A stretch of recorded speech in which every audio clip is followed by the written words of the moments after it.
Bien, buenas noches. Gracias por participar con la Sociedad Dominicana de Obstetricia y Ginecología en este simposio de embarazo e infecciones. Esto a nombre de la Sociedad Dominicana de Obstetricia y Ginecología y su presidente, el doctor Jorge Vargas Guzmán, su junta directiva y nuestros socios estratégicos, como son Médico Protegido, Acromax Dominicana con su producto Plusfer prenatal, Peltrex con su producto Butafel y Alfa con su producto Bagibioti Plus.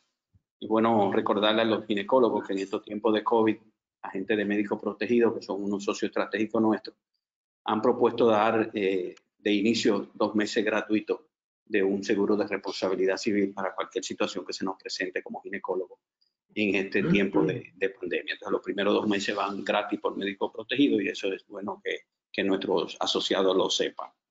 Bien, en la noche de hoy tenemos 3 médicos prominentes de nuestra sociedad, médicos muy activos en la sociedad. Tenemos 2 jóvenes de Santo Domingo y un veterano de batalla del Nordeste, que es el doctor Ramón Mena. El doctor Jotin Pérez es egresado del Hospital Central de las Fuerzas Armadas y es asesor de la actual Junta Directiva. El doctor Juan Fuerte es perteneciente a la Junta Directiva Nacional actual y también egresado del Hospital Central de las Fuerzas Armadas. El doctor Ramón Mena, pasado presidente de la filial Nordeste de la sociedad, un gran batallador con la sociedad, tanto en el interior como aquí en la ciudad, y es el actual director médico del Centro Médico Siglo XXI en San Francisco de Macorís, que se ha visto bien involucrado en el manejo de los pacientes con COVID, no solo de las embarazadas y las mujeres, sino en sentido general en San Francisco de Macorís. Entonces, para nosotros como sociedad, yo soy el presidente de la comisión, del comité científico de la actual junta directiva y pasado presidente. Para nosotros es un verdadero placer el poder aportar en la educación médica continuada de nuestros asociados, sobre todo en este momento en que no podemos juntarnos como hacíamos. Teníamos un sinnúmero de actividades para marzo y abril que se cayeron producto de esta situación y entonces, gracias a Dios, tenemos esta plataforma que en este caso nos la facilita Médico Protegido, con la finalidad de ponernos de acuerdo y acercarnos a nuestro grupo de asociados ginecólogos. En la noche de hoy, como decía, vamos a hablar de embarazos e infecciones. Le voy a dar la palabra al doctor Jotin Pérez para que inicie. Jotin nos va a hablar de las infecciones vaginales y sus repercusiones perinatales. Jotin, el micrófono es tuyo. Bien. Buenas noches, gracias, doctor Martín Ortiz. Para mí es un honor, un placer compartir este escenario a través de esta plataforma con profesionales de la calidad del doctor Mena y el doctor Fuertes Piantini. Y claro está, con la moderación de usted, el profesor maestro Martín Ortiz. Quiero también agradecer a mi Sociedad Dominicana de Obstetricia y Ginecología, al presidente de dicha sociedad, doctor Jorge Vargas, doctor Roberto Nina, César López, usted mismo, doctor Ortiz, por brindando la oportunidad a esta camada, ¿no?, de médicos jóvenes, de una nueva generación y que nos han permitido hacer parte con nuestra sociedad en actividades como esta de punto de vista académico, científico. Vamos a hablar de infecciones vaginales y el embarazo, este seminario web que es de infecciones en el embarazo, pero a mí me corresponde la parte de infecciones vaginales en el embarazo. La vagina de por sí, como órgano principal en la expresión de las manifestaciones clínicas de las infecciones vaginales, no solamente en el embarazo, en toda mujer, tiene una microbiota normal, un medio ambiente normal y que está habitado por muchos microorganismos y que de una forma fisiológica están de manera pasiva y que no representan ningún problema, ningún tipo de infección o ninguna noción patológica para la mujer. Ese medio ambiente vaginal va a estar habitado en una mujer normal, en una mujer sana, por muchos microorganismos, dentro de los cuales podemos encontrar lactobacilos, estreptococos, gardnerella, klebsiella, Clostridium, bacteroides, es decir, una amplia gama de microorganismos que dentro de su estado normal, de su hábitat normal, la vagina forma parte. Las infecciones cérvico-vaginales de por sí representan la principal causa de consulta ginecológica a nivel mundial, pero también representa el principal motivo de consulta prenatal fuera de los chequeos prenatales habituales y generalmente son infecciones que se detectan o se pudieran detectar en el primer nivel de atención en un sistema sanitario como el nuestro. La Candida albicans se representa de un 10 a un 25% en la incidencia de estas infecciones cérvico-vaginales, al igual que la vaginosis bacteriana, que representaría de un 20 a un 45%. Ese ecosistema vaginal está comandado, es decir, está dominado por la producción de ácido láctico. El lactobacilo es ese componente que se encarga de mantener un estado pasivo los microorganismos que vimos en la diapositiva anterior, de tanto que funcionan como una barrera protectora para evitar la propagación de estos microorganismos y producir una infección en el tracto genital superior. Claro está, así como funciona como barrera protectora en mujeres no gestantes, en la mujer embarazada va a funcionar como una barrera protectora para la prosecución de infecciones, pero también como una barrera protectora para una infección al feto. Las tres principales causas etiológicas de infecciones vaginales se representan en esta gráfica. Candidiasis vaginal, la tricomonas y la Gardnerella vaginalis o la vaginosis bacteriana.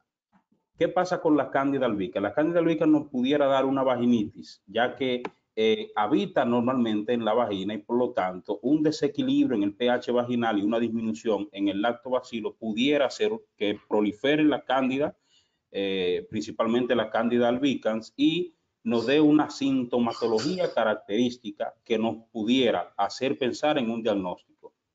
Es bien sabido que en medicina para implementar un tratamiento eficaz o pertinente o de manera ética, por decirlo así, necesitamos establecer un diagnóstico definitivo. El diagnóstico definitivo de una infección vaginal lo representa o se realiza por cultivo de secreción vaginal. Ahora bien, las características clínicas de estas tres entidades son básicamente tan propias de cada una, valga la redundancia, que nos permite aplicar un tratamiento dependiendo del tipo de síntomas y basándonos en la característica de la secreción vaginal de cada una de ellas. En la candidiasis encontraremos una disminución en el pH, pero clínicamente encontraremos una leucorrea, un flujo vaginal blanco, grumoso, tipo leche cortada, la refieren los textos, que pudiera producir prurito, eritema vulvar y pudiera a examen microscópico presentarse o permitir la presencia o la visualización de hifas. En la tricomoniasis encontraremos una leucorrea amarillo, verdosa, espumosa. Presente también pudiera estar el eritema vulvovaginal y el prurito, en tanto que en la vaginosis bacteriana, aquí la leucorrea o la característica de ese flujo vaginal sería grisáceo, homogéneo, el test de amina pudiera estar positivo, tiene un olor característico a olor a pescado podrido, como bien lo mencionan cuando se habla de la sintomatología de este tipo de infección. El diagnóstico lo podemos hacer por clínica, va a ser un poco controversial, pero para eso existen o se crearon lo que se llaman métodos de AMSET. Los métodos de AMSET son criterios para el diagnóstico que comprenderán la valoración microscópica de una preparación en fresco de la secreción vaginal, la medición del pH vaginal y una liberación de aminas volátiles producida por el metabolismo aeróbio. Lo que hace que tenga un valor predictivo o un valor, una aplicación realmente muy usada al método de AMSET es su especificidad, ya que comparado con la característica del flujo, con la medición del pH vaginal, con la presencia o la búsqueda de presencia de clue cells, la especificidad del método de AMSET es de un 92,3%, en tanto que su sensibilidad sería de un 62,1%. Ahora bien, estamos hablando de infecciones vaginales y tenemos que pensar en mujeres sanas o mujeres no gestantes y en mujeres gestantes.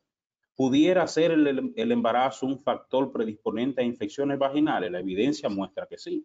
Y no solamente nos vamos a basar en la evidencia, sino que en la práctica, todos nosotros, la mayoría, todos los ginecólogos vemos infecciones vaginales y vemos cómo hay una predisposición o un aumento en ese flujo vaginal que pudiera dar al traste con infecciones vaginales cuando una mujer está embarazada. Recordemos que en el embarazo hay cambios funcionales y hormonales, hay cierta depresión del sistema inmunológico, donde existe esa labilidad de la mujer que pudiera así representarnos un factor predisponente para la proliferación de infecciones vaginales. Importante el buen estado materno, la aplicación de sus vitaminas prenatales, sus controles prenatales eficaces o eficientes, el buen estado, la buena alimentación de la madre y ciertos cuidados que la madre pudiera tener o la embarazada pudiera tener para tratar de evitar la proliferación de infecciones. Este estudio nos habla a favor de que los cambios que el embarazo predispone a ciertos cambios que pudieran dar al traste con infecciones, y vemos como la vaginosis bacteriana aumenta el riesgo de sepsis posaborto, de aborto temprano, aborto recurrente, infecciones posparto, por cesárea o posaborto. En cuanto a la mujer no embarazada, vemos que las infecciones vulvovaginales representan riesgo de enfermedades pélvicas inflamatorias, riesgo de otras enfermedades o infecciones de transmisión sexual, aumenta el riesgo de endometritis, aumenta el riesgo de infecciones postquirúrgicas ginecológicas y, para muestra un botón, a nadie de los que estamos aquí, que somos ginecólogos, se nos ocurre realizar una colpoperinorrafia o algún procedimiento de piso pélvico con una infección vaginal presente. Es decir, preferimos mejor tratarla previo a realizar el procedimiento. En las embarazadas vemos la relación que guarda las infecciones vulvovaginales con abortos, complicaciones obstétricas como la rotura prematura de membrana y por consiguiente la producción de partos prematuros, el bajo peso al nacer de recién nacido, endometritis postparto, cesárea y postlegrado también. La candidiasis vaginal es la infección endógena más frecuente y que a menudo sufre un sobrediagnóstico. ¿Por qué? Porque ya el médico viene predispuesto con la candidiasis o la infección por cándida debido a la alta frecuencia o la alta incidencia de esta en mujeres embarazadas. Coloniza el tracto genital inferior y forma parte de la microbiota normal de un 20 a un 50% de las mujeres sanas y asintomáticas, y el 75% de las mujeres va a tener por lo menos un episodio de vaginitis micótica en su vida. De ese 75%, del 5 al 8% son recurrentes. No solamente es la principal causa o motivo de consulta ginecológica, también es la principal causa de cambio de ginecólogo y es bien sabido por nosotros con la frecuencia que vemos pacientes que vienen con una candidiasis recurrente. Congénitamente, la candidiasis puede producirnos hemorragia intracraneal, infecciones sistémicas, necrosis cerebral en recién nacidos, ¿no? Infección orofaríngea, pudiera presentar también o predisponer a infección temprana en el recién nacido, pudiera considerarse como un agente patógeno oportunista y es la segunda causa de este tipo de infección congénita luego de la vaginosis bacteriana. Predisponen a la infección por cándida, el embarazo propiamente dicho, la diabetes mellitus, la inmunosupresión que van de la mano. El uso de antibioterapia pudiera permitir el aumento de la colonización vaginal de un 10 a un 30% porque se ha visto que el uso de antibióticos elimina la microbiota protectora y por lo tanto va a producir a raíz de una disminución del lactobacilo o bacilo de Dodderlein, aunque no hay un consenso tampoco de si los anticonceptivos orales o la terapia de reemplazo hormonal pudiera aumentar el riesgo de candidiasis. El tratamiento de la cándida o de la infección por cándida está basado en azoles. Sabemos que el clotrimazol, el butoconazol al 2% y el clotrimazol al 1% en dosis de 5 miligramos transvaginal por 3 días y el clotrimazol de 7 a 14 días. Y como opción, como alternativa, también tenemos el miconazol al 2% que pudiera usarse en óvulos o en cremas vaginales. La infección neonatal precoz por el estreptococo beta hemolítico, en este he querido hacer énfasis ya que es el principal causante de sepsis neonatal temprana y por lo tanto es el microorganismo que más directamente se ve relacionado con una afectación o con un aumento en la morbimortalidad perinatal. Ocurre una contaminación en el canal genital materno, pudiera producir, está asociado a ruptura prematura de membrana, se asocia a una transmisión materna de un 40 a un 70% y del 1 al 2% de los recién nacidos contaminados va a desarrollar una infección. Representa la infección más frecuente de los recién nacidos, es la principal causa, como bien mencioné, de morbimortalidad en recién nacidos y tiene una prevalencia de un 10 a un 40%. ¿Qué pasa con el estreptococo beta hemolítico? Que en el 10% de los casos cursa de manera asintomática. Generalmente, el estreptococo beta hemolítico, la detección o el tamizaje para debería formar parte de un programa nacional de control prenatal o de salud en embarazada y que permitiera identificar en esta población de manera protocolizada, ¿no?, la infección por estreptococo beta hemolítico y de esa manera pudiéramos reducir la enfermedad en el recién nacido. Generalmente no requiere tratamiento en caso de que la paciente tenga una cesárea programada sin rotura prematura de membrana y el tratamiento, sea rotura prematura de membrana o con inicio de trabajo de parto, ahí sí se pudiera hacer una profilaxis antibiótica recomendadamente en 4 horas previo al desembarazo. Dentro de las complicaciones maternas del estreptococo beta hemolítico está la endometritis, pudiera ser causa de abscesos pélvicos, también está asociado a infección del tracto urinario y que pudiera cursar de manera asintomática. Y mencionamos lo que es la bacteriuria asintomática, donde hemos visto una relación entre esta y el estreptococo beta hemolítico. Por eso la señalización de infección y asintomática. Es también un factor predisponente para corioamnionitis.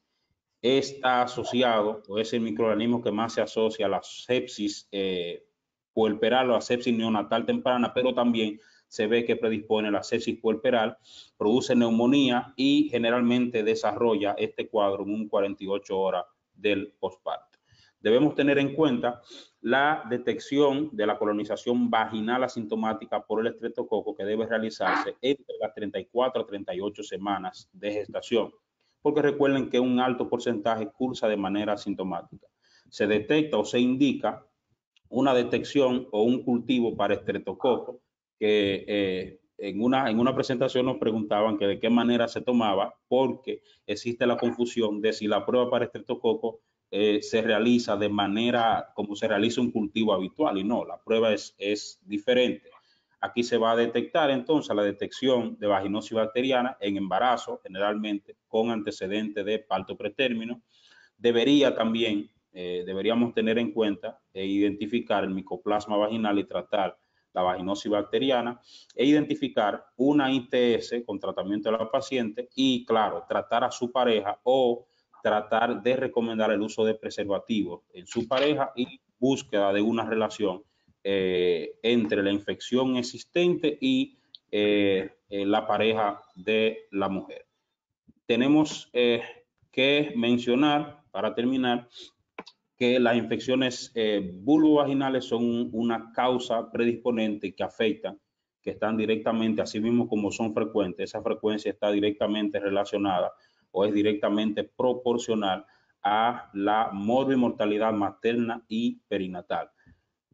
El uso de metronidazol está indicado en los casos de vaginosis bacteriana. Se ha visto que el metronidazol no representa ningún riesgo o el nivel de seguridad es aceptado, es adecuado para usarlo en mujeres embarazadas, al igual que los azoles que mencionamos.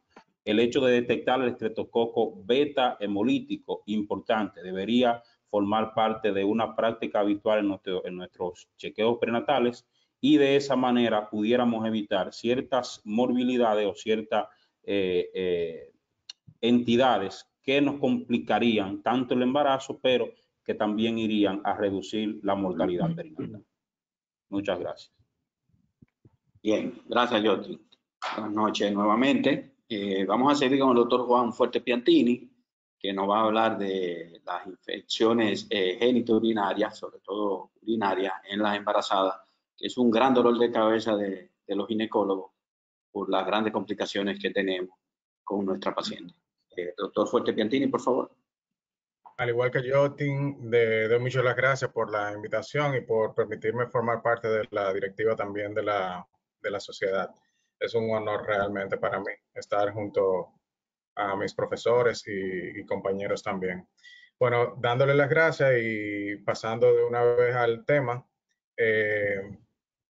como dijo el doctor, las infecciones de vías urinarias en el embarazo son realmente uno de los dolores de cabezas que nosotros podemos tener a diario prácticamente en nuestra consulta, por lo cual tenemos muchas situaciones, porque tanto puede tener situaciones la madre en sus infecciones como el embarazo, que siempre en la mayoría de los casos es un embarazo muy esperado y tenemos que estar con mucho cuidado. Aquí vemos una foto de ese famoso, y como vamos a ver más adelante, más proclive de las bacterias, que es la E. coli, que es la que tiende a colonizar en más de un 70 o 80% de los casos estos vías urinarias. Bueno, como sabemos, estamos entre colegas, no que vamos a dar una clase para que esto pueda ocurrir, para que sepan, pero denme un segundito que se me fue la pantalla aquí. Ahí la estamos viendo, ¿eh? ¿La están viendo? Sí. Yo no. Denme un segundo. Ok.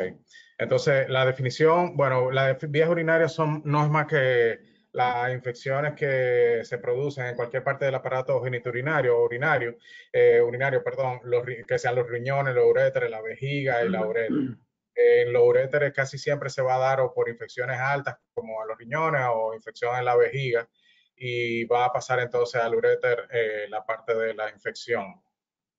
Pero se define como una invasión microbiana de la que el aparato urinario sobrepasa la capacidad de defenderse. Como sabemos, y Jotin acaba de decir muy bien, nuestro cuerpo está capacitado para defender en todos los sentidos su invasión o cualquier agresión que esté sufriendo. Tenemos un medio de defensa que está concebido para que nuestro cuerpo pueda atacar esas infecciones de primera línea, y cuando esta capacidad se sobrepasa, entonces es que comienzan las infecciones. Lo mismo pasa en la vía urinaria, cuando ya se sobrepasa la capacidad de ese mecanismo de defensa del huésped, de nosotros, de la mujer embarazada, entonces viene la infección sobre ella. Entonces esto produce alteraciones morfológicas o funcionales y una respuesta inmunológica que lamentablemente no siempre es evidenciable, lo que nos trae mucho problema a veces para poder tener un diagnóstico certero. Es muy fácil de poder determinar lo que es una infección de vía urinaria, pero a veces si no utilizamos los medios adecuados, aunque le estemos pensando, si no tenemos todos los medios que son sencillos, pues no vamos a poder tener el diagnóstico y no vamos a poder entonces hacer un tratamiento certero al respecto. Bueno, se clasifican de maneras distintas, hay muchas clasificaciones y va a depender de la evolución clínica, de la manifestación y el foco que afecta esta infección. En cuanto a la fisiopatología, bueno, sabemos que en el embarazo hay muchos cambios. Y como hay muchos cambios que comienzan inmediatamente, el embarazo se forma, se une el cigoto, se forma el cigoto, pues entonces ya se empiezan a producir hormonas que empiezan a producir cambios en la mujer. Y es increíble cómo los riñones no se escapan a estos cambios y la progesterona empieza a hacer cambios, y se piensa que hace cambios a nivel del tejido muscular, tanto de la vejiga como de los uréteres como de los riñones, y hay un crecimiento del riñón de 1.5 centímetros de cada riñón. Es más grande el crecimiento en el riñón derecho que en el izquierdo. y el aumento de la filtración glomerular también aumenta. También aumenta lo que es el flujo sanguíneo del riñón y aumenta el trabajo entonces del riñón en esta etapa del embarazo. Y eso lo podemos ver a partir de antes de la 14 semanas.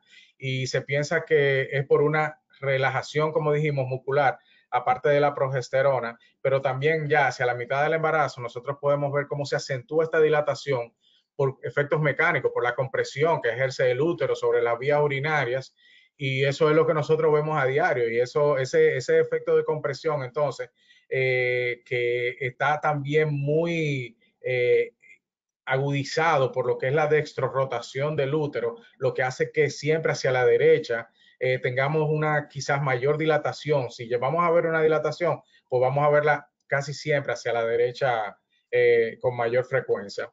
En cuanto a la epidemiología, bueno, pues sabemos que en cuanto a si vemos entre la mujer y el hombre, pues en la mujer tiene 14 veces más posibilidad de tener infecciones de vía urinaria en el hombre. En el hombre apenas un 0.5% de probabilidad de que pueda presentar infección de vía urinaria. No es tan fácil, pero cuando las presenta, casi siempre son más agresivas y más difíciles de tratar que en la mujer.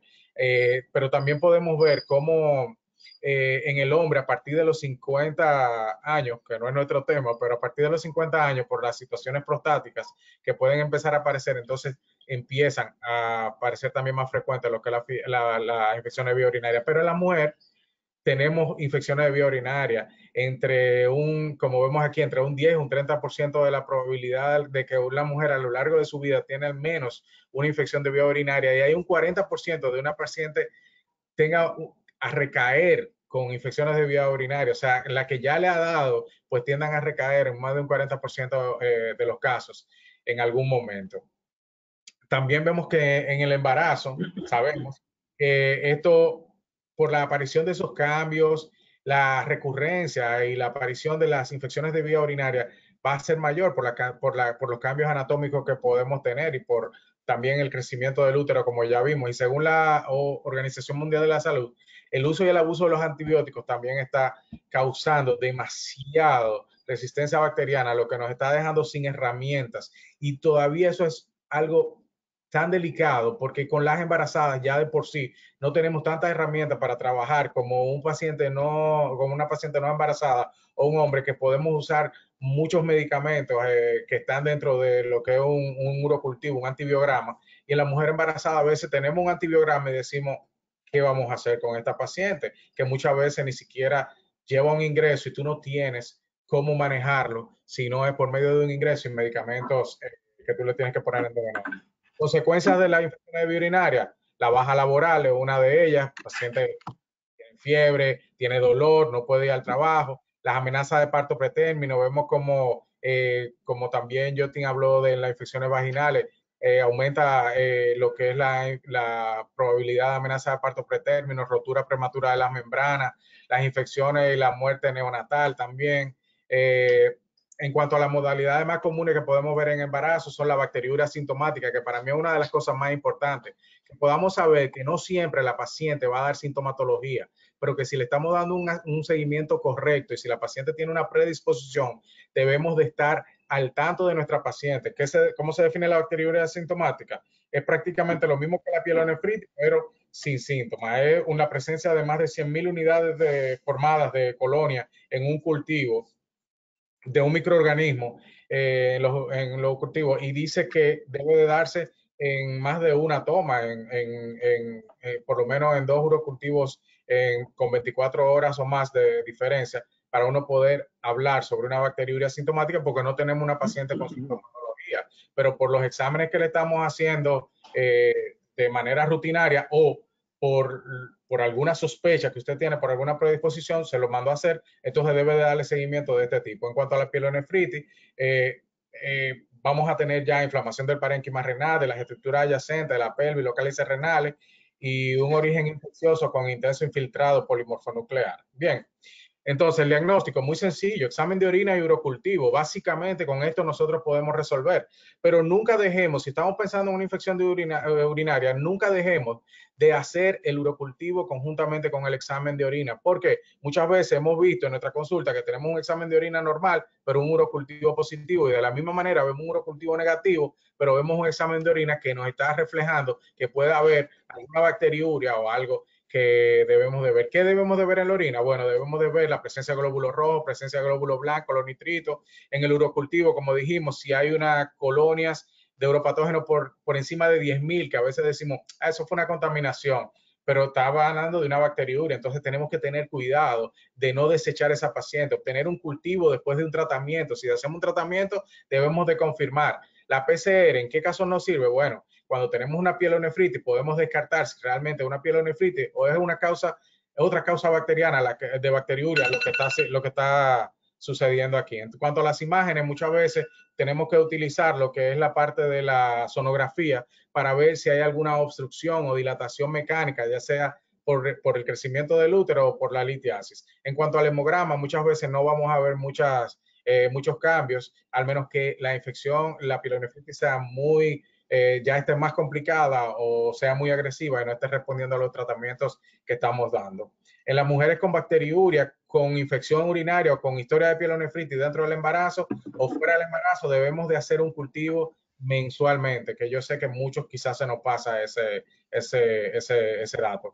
En cuanto a los patógenos más comunes, sabemos que la E. coli en un 70 o un 80% de los casos es la que tiene. La Klebsiella pneumoniae en un 3 o un 5%, el Enterobacter pyogenes en un 3 o 5%, los gram positivos como Streptococcus del grupo B y el Staphylococcus aureus, pues en un 10% de los pacientes. Diagnóstico a diferenciar: apendicitis, trabajo de parto, DPPNI, infarto de leiomioma, son las cosas. En cuanto a los tratamientos, vemos que tenemos pocas cosas en la mano, pero que tenemos que trabajar. Lo ideal es esperar el resultado del urocultivo. Eso es lo ideal. Pero el urocultivo dura 48 a 72 horas. ¿Qué hacemos? Bueno, tenemos varias modalidades que podemos utilizar, que son las dosis únicas, de amoxicilina de 3 gramos, ampicilina de 2 gramos, cefalosporina de 2 gramos, nitrofurantoína 200 miligramos o trimetoprim sulfa en 320, 1600 miligramos. Esa es dosis única. O tratamiento de 3 días, tratamiento corto, amoxicilina cada 8 horas, 500 miligramos, ampicilina, bueno, lo que estamos viendo aquí. Entonces, sí tenemos opciones para ir trabajando en lo inmediato. Hay que tratar inicialmente con estos tratamientos que vimos aquí o con cefalexina, nitrofurantoína, una combinación de trimetoprim sulfa, como ya vimos. Las mujeres con pielonefritis que han tenido más de un episodio de infección urinaria pueden requerir terapia supresiva, en general con trimetoprim sulfa, antes de las 34 semanas. Luego de las 34 semanas no se recomienda. Eso por ahora es todo lo que tenemos para ustedes. Gracias, doctor Fuerte. Vamos a dar paso al doctor Ramón Mena, que nos va a disertar sobre las infecciones virales en el embarazo, sobre todo en este momento donde estamos viviendo una pandemia con un virus que ha sido bien agresivo con la población general, no tanto así con las embarazadas. Sin embargo, se han presentado algunos casos importantes. Le vamos a escuchar al doctor Mena para que nos dé una panorámica de las infecciones virales en el embarazo. Bueno, pues es un placer estar con ustedes en esta noche. Realmente gracias por la invitación. Me corresponde hablar de la parte viral. Y cuando hablamos de la parte viral es interesante por el hecho de que debemos que tener pendiente que los virus entran normalmente al torrente sanguíneo por alguna vía y normalmente pueden pasar a través de la placenta y pueden afectar el bebé. Por eso, generalmente, las gentes que hacemos diagnóstico prenatal, nos encontramos con pacientes que están siendo afectados, por ejemplo, con imágenes como esta, como el citomegalovirus, que son diagnósticos claros, porque este virus cruza la placenta y afecta al bebé. En otras ocasiones nos encontramos con cambios como el virus Zika, que también tenemos que tenerlo muy pendiente. Y Otros son el herpes neonatal, la rubeola congénita. En fin, hay muchos virus que afectan y que normalmente en la consulta obstétrica, ya sea mediante la vacunación o mediante ciertos cuidados, pues se cuida a las. Ahora bien, en este momento estamos preocupados todos los ginecólogos obstetras, y es donde me voy a concentrar un poquito más, en el COVID-19 y en el embarazo. Bueno, se llama COVID-19 porque por poco no fue 20, porque el primer caso se informó en diciembre de 2019 y de ahí se le pone el apellido. Pero realmente todos nosotros sabemos lo que ha ocurrido en el mundo y no tenemos que estar en el medio para darnos cuenta del impacto que ha tenido en la humanidad entera la presencia del COVID-19. Y si crea impacto, también es normal que nosotros los obstetras, cuando estamos mirando las pacientes embarazadas, no nos preocupemos. Lo que yo veo en muchas caras es a veces pavor, miedo. Y este dato es interesante cuando hablamos de pavor, de miedo. ¿Por qué razón? Porque aunque este virus es tan frecuente, nosotros sabemos que solamente el 80% de las personas van a ser infectados de una manera leve, pero hay un 20% que se va a infectar de una manera grave. Entonces, esto causa una gran angustia, una gran preocupación. Y el médico dice, bueno, pero es que miro tanta gente en situación crítica que me puedo yo empoderar de una enfermedad para poder seguir cuidando a mis pacientes.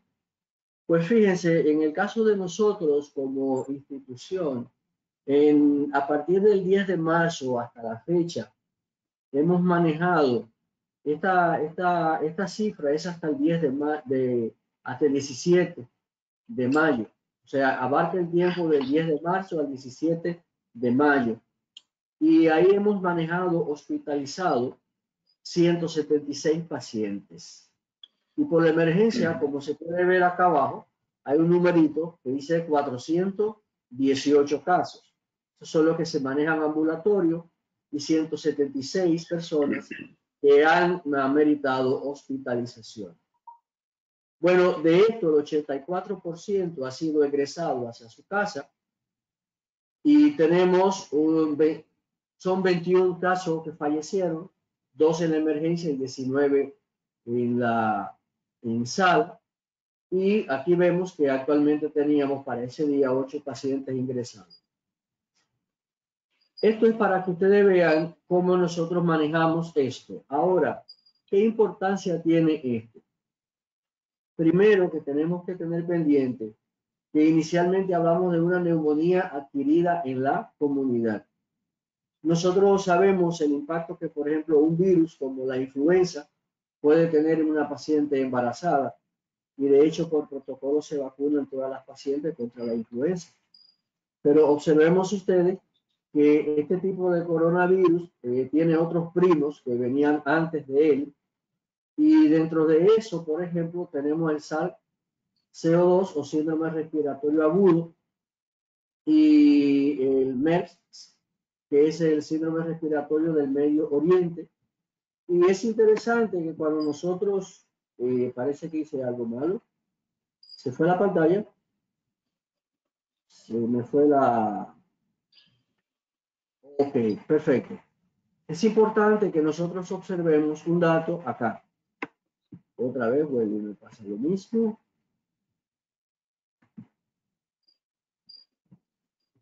Ok. El síndrome respiratorio agudo severo tiene una tasa de mortalidad de un 10%. El síndrome respiratorio del Medio Oriente tiene una tasa de mortalidad de un 37%. Sin embargo, el COVID-19 tiene una tasa de un 3.4%. Entonces, ¿por qué causa tanto pavor? Causa tanto pavor porque se contagia de una manera mucho más rápida. Y eso hace que en menos tiempo tú veas una cantidad enorme de casos. Ahora, ¿qué tenemos que hacer los obstetras? Los obstetras ahora tenemos que entender cómo tenemos que clasificar los casos de COVID-19. La manera es muy sencilla. Se clasifica como un caso sospechoso, como un caso probable o como un caso confirmado. Para esto, tenemos que utilizar las pruebas moleculares, que es la PCR, que es la prueba que se toma ya sea en nasofaringe, en orofaringe, pero que también se puede tomar de moco más profundo, y también puede haber casos positivos en orina y también puede haber en materias fecales, pero también estamos utilizando la prueba rápida que se hace en sangre. Y un dato interesante es que la tomografía o la angiotomografía de tórax también tiene una alta sensibilidad y se puede considerar una herramienta útil para el diagnóstico. Esto lo decimos porque al principio de la pandemia no era tan fácil juntarse con una prueba de PCR o con una prueba rápida en sangre para saber lo que se estaba manejando, y por lo tanto los medios de imágenes y los medios de laboratorio fueron las herramientas más importantes para nosotros.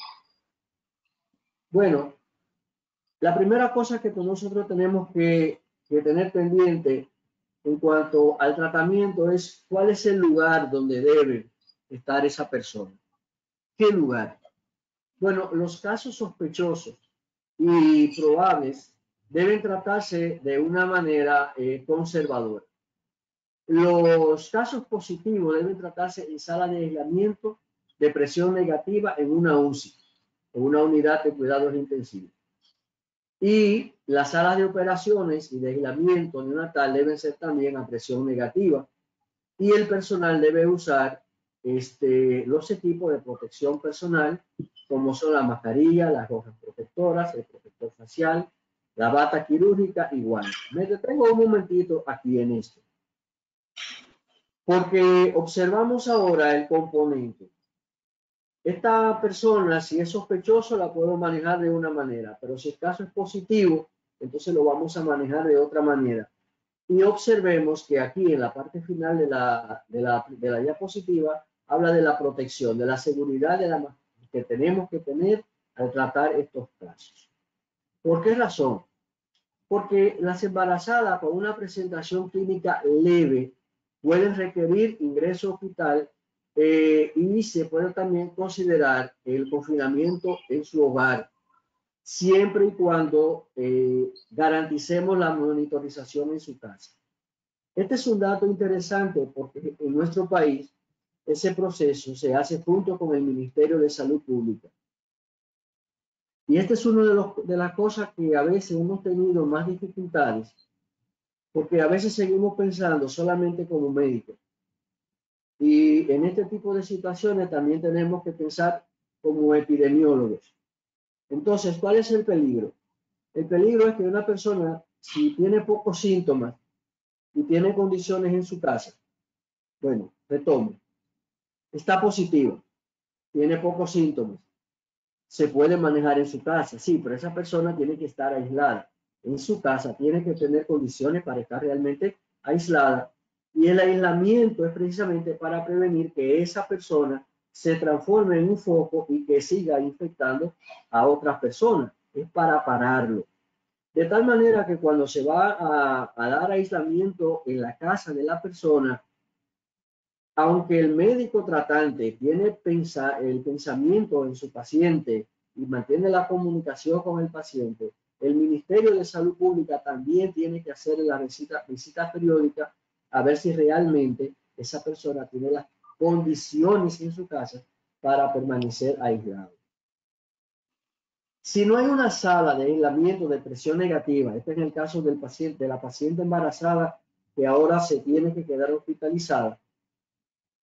Cuando hablamos de aislamiento en presión negativa, lo que estamos señalando es que el sistema de aire acondicionado de esas habitaciones cuando se abran las puertas, el aire que esté afuera mejor entre a la habitación. Eso es presión negativa, porque habitualmente en las salas de cirugías normales se hace lo contrario. Trabajan a presión positiva, donde el aire que está dentro de la sala, cuando tú abres la puerta, el aire sale para que cualquier tipo de bacteria que haya entonces salga y no se concentre en la sala de cirugía. En el caso de COVID es diferente. La presión de aire tiene que ser de fuera adentro para que no salga y contamine a las personas que están afuera. Ahora, un dato interesante es que si usted no tiene esas unidades con presión negativa, entonces usted puede tener la persona en una habitación. Normalmente los cuidados intensivos los visualizamos como muchas camas, con personas acostadas una al lado de otra a una distancia, pero en este caso usted puede aislar al paciente en habitaciones y puede poner una sola persona o más personas si están todos positivos, y entonces en ese caso no necesariamente tendría que tener la presión negativa. ¿Cuál es el tratamiento de los casos sospechosos y probables? Fíjense que aquí el obstetra no debe abandonar su paciente. El obstetra no debe abandonar su paciente porque es una paciente embarazada. El tratamiento en sentido general de los casos sospechosos y probables es sencillo.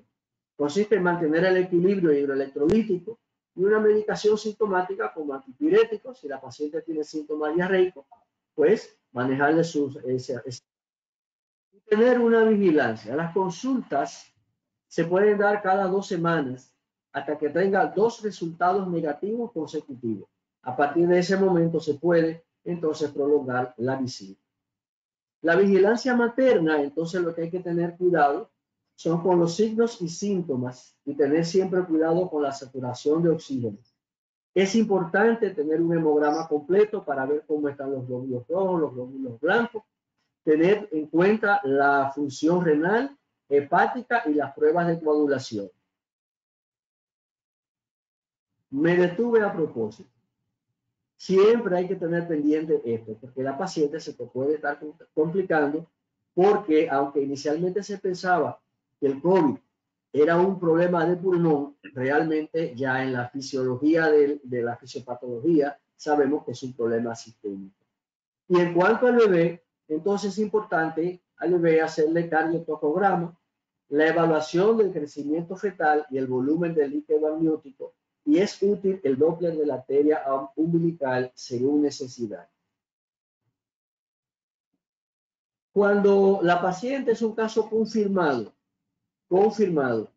fíjense que el otro era sospechoso, ya es confirmado, ya que tiene una paciente positiva, bueno, también va a ver si la paciente no está grave. Entonces a esta paciente se le hacen las mismas medidas generales que teníamos anteriormente, se le hace seguimiento para investigar posible infección bacteriana. Entonces, a estos casos hay que sumarle siempre hemocultivo y urocultivo. Y un dato importante, evitar el uso empírico o inapropiado de los antibióticos. Recuerden que estamos trabajando con un virus y no tenemos por qué agregar antibióticos. En algunos esquemas se pretenden hacer uso de antirretrovirales. Es un tema que todavía es controvertido, pero se prefiere no darlos, y en el caso de que se vaya a dar, debe haber un acuerdo entre el infectólogo o virólogos y la paciente. Lo del feto no cambia en el bebé, en estos pacientes que no es tan grave, aunque tengan un COVID positivo, se hace una monitorización cardiotocográfica después de las 26 a 28 semanas y se hace evaluación siempre del crecimiento fetal, el volumen del líquido amniótico, y se sigue haciendo entonces el Doppler de la arteria umbilical. Cuando estamos en una paciente grave o crítica, ya esta paciente tenemos que entender que se asocia a alta tasa de mortalidad materna y que se requiere un tratamiento agresivo en una sala de aislamiento a presión negativa, en unos cuidados intensivos y con un apoyo multidisciplinario. Bueno, la experiencia de nosotros es que nosotros hicimos un equipo de casi 300 personas, entre enfermeras, camilleros, médicos generales, infectólogos, intensivistas, médicos internistas, neumólogos. Fue una experiencia muy bonita también trabajar con los internistas que son reumatólogos, con los nefrólogos, porque estos pacientes muchas veces terminan en problemas renales y hay que hacerle diálisis ahí mismo. Y hay un grupo de especialistas que no necesariamente entran al bloque quirúrgico, pero que como existen estos medios de comunicación, entonces lo podemos hacer interconsultándolo directamente. En caso de gravedad sí entran, pero no es un manejo de una persona, sino que es un expediente para manejarse en conjunto. Para el feto, entonces seguimos siempre la monitorización fetal. Después de las 26 a 28 semanas, siempre viene el crecimiento del bebé, volumen de líquido amniótico y Doppler de la arteria umbilical. Esa parte final que pusimos en azul dice que la terminación del embarazo debe ser considerada de manera individual, así como la vía del parto, es porque esa es la realidad. En nuestro caso tuvimos una paciente que duró más de 34 días en cuidados intensivos. Ella llegó con síntomas del sistema digestivo y luego entró la parte pulmonar. Tenía un embarazo de 24 a 25 semanas. Duró 4 semanas en el ventilador y cuando tenía ya 29 a 30 semanas de embarazo, en nuestro caso, discutimos con el equipo algo que es para debate, pero sí le pusimos los inductores de la madurez del pulmón. Hubo que hacer la cesárea a las 30 semanas y salió un bebé de 29 que falleció. Las otras 4 pacientes, porque hemos tenido 5 pacientes, han sido embarazadas de término. Su bebé ha salido bien, no ha habido ningún problema y la evolución ha sido satisfactoria porque ese es el único caso grave que tuvimos. Las otras han sido pacientes estables que no han estado en estado crítico. De todas maneras, se llevan al área de cuidados intensivos intermedios y se le da todo el manejo para el COVID-19. En cuanto al bebé, pues hasta este momento, los 4 bebés, uno dijimos que falleció por prematuridad. Los otros 4 bebés hay un protocolo para manejo, que es los perinatólogos lo dejan en observación por unas 48 horas. Todos los casos, los bebés han sido negativos. Todos los casos han sido negativos, o sea que los bebés no hemos encontrado datos de COVID ni en la prueba que le hacemos a los bebés, ni en la placenta, ni en el líquido amniótico. Y en cuanto a la lactancia, no hay ninguna razón hasta este momento para que una madre no lacte a su bebé, porque no se han encontrado evidencias del paso del virus hasta la leche materna. Sí es muy importante que se tomen las medidas, que la mamá se ponga su mascarilla, preferiblemente de 3 capas, y que realmente se alcen bien las manos antes de los senos, las mamas, y luego entonces pueda darle la leche a su bebé. Quiero presentar este cuadro, porque este cuadro nos puede dar a nosotros una idea de por qué los médicos podemos empoderarnos, aunque nadie quiere que le dé el COVID-19. Pero fíjense qué pasa. Nosotros teníamos en la sala de cuidado intensivo, y dije sala de cuidado intensivo, un total de 92 enfermeras. Esas 92 enfermeras están ahí, estuvieron o están trancadas en UCI, forradas de arriba abajo con todas las cosas que tienen que ponerse a partir del día 15 del día 10 de marzo hasta la fecha de hoy. Por lo tanto, tienen más de 2 meses trabajando. De todas las enfermeras que nosotros le hemos hecho la prueba, porque se le hicimos a todos, solamente 9 pacientes han salido positivas y ninguna ha tenido complicaciones severas. Por tanto, si usted piensa en el nivel de exposición que tiene, y puse las enfermeras, porque yo digo que las enfermeras son las grandes heroínas de esta pandemia, porque los médicos pasamos, pero las que están continuamente ahí son las enfermeras. Por lo tanto, lo que quiero reflejar con esta diapositiva es que si los médicos utilizamos bien la medida de protección personal, entonces la posibilidad que nos contagiemos, sea en la consulta o sea en el bloque quirúrgico, es muy poca. Lo que pasa es que muchas veces descuidamos las medidas de protección, no confiamos, y entonces ahí es donde viene el contagio. Por eso entendemos nosotros que la actitud del médico obstetra debe ser primordial, debe ser dominante. Una mujer embarazada debe ser seguida por el obstetra, y el obstetra es que tiene que estar al lado. Y si necesita el apoyo de los demás especialistas, pues son bienvenidos, pero no es que el obstetra puede entregar a la paciente y no prestarle las atenciones, ¿ok? Con eso incentivamos, estimulamos a todos los obstetras a que retomemos nuestro papel y que estemos al lado de las mujeres, dándole el apoyo, enseñándolas a ellas cómo protegerse ellas y cómo proteger a su bebé y cómo nosotros también protegernos. Muchísimas gracias. Y gracias, doctor Mena y Jotin y Fuerte Piantini. Bien, aclarar algunas cosas. Se mencionaron las quinolonas dentro del manejo de las infecciones de vía urinaria en las embarazadas. Las quinolonas, como sabemos, no están dentro del protocolo de manejo para las infecciones de vía urinaria. El doctor Fuerte Piantini la mencionó como para el uso en pacientes no embarazados. Hay algunas preguntas importantes que hacer. Voy a hacer la primera al doctor Mena.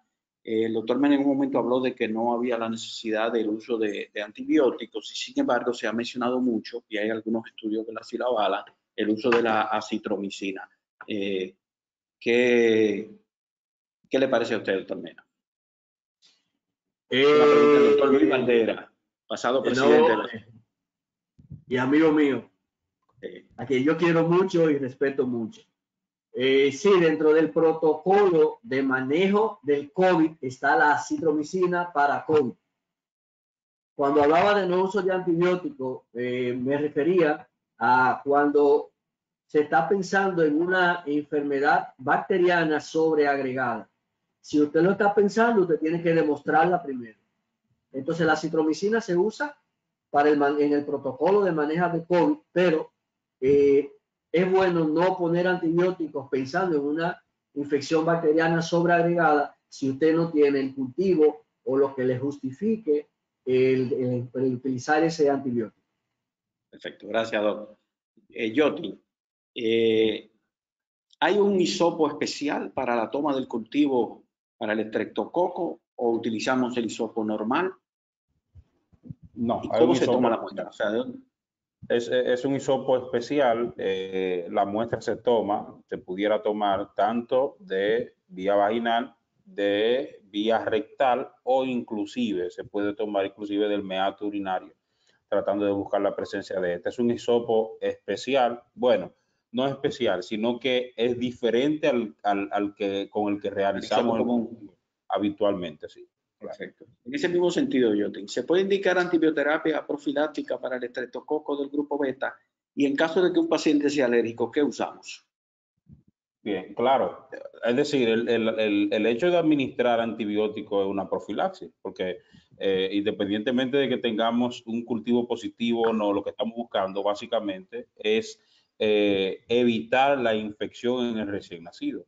Ahora, claro, podemos aplicarlo a pacientes con historia de un recién nacido previo, cultivo positivo, paciente con un estatus desconocido a quien no se le haya realizado el tamizaje para estreptococo del grupo B. Como bien sabemos, el medicamento ideal, el antibiótico ideal es la penicilina, pero en pacientes alérgicas se pudiera usar la clindamicina y la vancomicina. Pudieran usarse con cierta seguridad como un antibiótico alternativo al uso común, ideal principal, que es la penicilina G.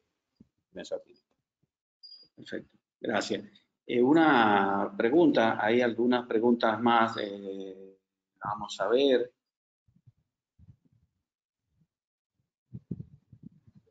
El protocolo para toma de cultivo durante el embarazo para las pacientes normales, no aquellas que tienen una infección de vía urinaria, porque cuando tenemos una orina patológica, ¿verdad? Se impone la toma de un urocultivo para el manejo. En el protocolo de la paciente normal, ¿tenemos que hacer urocultivo durante el embarazo? Sí, se debe de hacer. Se debe de realizar en los 3 trimestres. Casi siempre hacemos analíticas al principio del embarazo o entrando al tercer trimestre y al finalizar. Es lo correcto porque, como ya vimos, una de las patologías más frecuentes es la bacteriuria asintomática. Y si es asintomática, no vamos a ver síntomas. Entonces, tenemos que darle seguimiento. Entonces, si ya desde el primer trimestre tenemos positividad o pensamos ya por las analíticas que tenemos, los resultados, vemos que podemos estar frente a una paciente que está haciendo bacterias asintomáticas a repetición, ya una paciente que califica, entonces ya pasa a esa respuesta que usted dio primero, que es que pasamos al cultivo mensual, pero se debe hacer en los 3 trimestres para uno poder saber que uno no está frente a un paciente que pueda tener una infección con una bacteriuria asintomática, que puede darnos los mismos efectos secundarios no deseados que una pielonefritis que tenga sintomatología o no. Perfecto. ¿Qué tan seguro es el uso del fluconazol para manejar infecciones durante el embarazo? Infecciones tipo cándida, ¿verdad? Sí, claro, el fluconazol se pudiera usar en monodosis. Lo único, el problema con el fluconazol es que es clasificación C, de acuerdo a la seguridad farmacológica en el embarazo, y por consiguiente, la clasificación C corresponde a fármacos en los cuales se ha evidenciado un daño en el feto, pero que su uso se pudiera reservar siempre y cuando sus beneficios superen a los riesgos del paciente. Es decir, una paciente con una candidiasis resistente, recurrente, no se pudiera conservar su uso, pero hay que tener en cuenta que es clasificación C y por lo tanto solamente debe usarse en caso de que los beneficios en su uso superen los riesgos que se vaya a correr con la paciente. Sí, para el doctor Mena, la vía de embarazo de las pacientes que ustedes tuvieron con COVID positivo. Todas fueron por cesárea. ¿Una indicación obstétrica o por la condición? No, por la condición de COVID. El equipo consideró que era más prudente. En esa época salió la parte de que también hay contaminación a través del tubo digestivo, de las materias fecales, y se sopesó todo. Y como estábamos haciendo los pininos, pues entonces se decidió que nosotros le vamos a hacer cesárea. Pero los protocolos no dicen que necesariamente sea una cesárea. Pero nosotros sí institucionalmente tomamos la decisión de que es preferible hacerle la cesárea a estas pacientes. En estos días vimos una actividad donde en el protocolo hablaban que más del 90% tenían desembarazo por la vía alta, y no solo por condición obstétrica, sino por la condición de COVID. Otra pregunta que tenemos por acá, el uso de la fosfomicina para las infecciones de vía urinaria. Hoy en día está muy en boga la monodosis o los tratamientos cortos, y no vimos que el doctor Fuerte Piantini lo mencionó. No, realmente con la fosfomicina no tenemos, no sé, lo he cuestionado a algunos laboratorios que la manejan, pero no, si ustedes ven los cultivos, los urocultivos que ustedes reciben, los antibiogramas, ustedes no ven que se hace test para fosfomicina. Sin embargo, el resultado que hemos tenido ha sido bueno, pero no tenemos la base. Recuerden que dije que tenemos que tener el resultado del urocultivo para tener un buen tratamiento. Y no tenemos un urocultivo que nos refleje sobre la fosfomicina y su uso, o sea, no lo hay. No, en el país no lo tenemos todavía, ¿me entiendes? Hay algunos, creo que vi uno una vez que hablaba de fosfomicina sensible, pero no lo hay. En cuanto al uso de los otros medicamentos, tengo por ahí la fuente de donde saqué para los tratamientos cortos que podemos usar las quinonoras. Están ahí, están en la fuente, ¿no? No es que es un uso que se base indiscriminado, pero si es necesario hay que hacerlo. Sí. Entonces, los discos de sensibilidad que la gente que maneja la fosfomicina no lo llevan. No hay estudios que la avalen, sin embargo, las experiencias han sido muy buenas. Miren, ya estamos sobre el tiempo. Yo quería hacer primero, más que nada, darle las gracias a nuestros tres conferencistas por la disertación que hemos tenido, por la disposición para estar con nosotros, pero yo quiero hacer hoy una felicitación pública al doctor Mena y a su equipo de trabajo en el siglo XXI en San Francisco de Macorís, mi pueblo, y donde yo sé que han vivido una crisis existencial, asistencial y de todo tipo. Yo quiero felicitarlo, doctor Mena, a usted y a su equipo. La razón por la que quise que el presidente Jorge Vargas lo invitara a usted a participar con nosotros, en parte para nutrirnos de su experiencia durante esta pandemia. Segundo, para felicitarlo públicamente a usted y a su equipo por el gran trabajo que han hecho. Yo sé que a partir de lo que usted dijo hoy, nosotros aprendimos mucho y de lo que va a decir en el futuro cercano cuando todas las cosas vayan poniéndose más en claro. De veras, de corazón, la Sociedad Dominicana de Obstetricia y Ginecología se prestigia de que usted pertenezca a nuestro grupo de profesores, a nuestro grupo de amigos, en lo particular mío y del doctor Jorge Vargas. El doctor César López también le manda sus felicitaciones a usted. Y me quiero centrar en eso porque realmente me quito el sombrero ante el trabajo que ustedes han realizado y ante la entrega que han tenido. Y yo sé que hoy, para usted, el estar aquí iba a ser una satisfacción porque era una forma, usted como profesor, de poder soltar esas cosas que tiene. Y de veras, de corazón, muchas gracias. Antes de dejar esto, queríamos agradecer nuevamente a Médicos Protegidos, que nos facilita la plataforma. Recordarle a los ginecólogos que Médicos Protegidos tiene una oferta ahí de 2 meses gratuitos para el seguro de responsabilidad civil por estos problemas que se pueden presentar con el COVID. Y además tenemos con ellos un contrato donde a los ginecólogos le dan un tratamiento especial.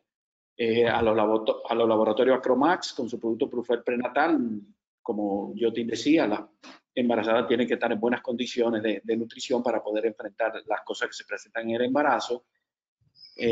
A Feltrex, laboratorio Feltrex, a doña Cesarina con su producto Butafel, y a Alfa, a nuestra amiga Alexandra con su producto Bagibiotic Plus. Gracias por el apoyo. Sin ustedes no podemos hacer las cosas científicas por los gastos y los costos que representan, y ustedes son parte de lo que nos dan la fuerza para hacer la educación médica continuada.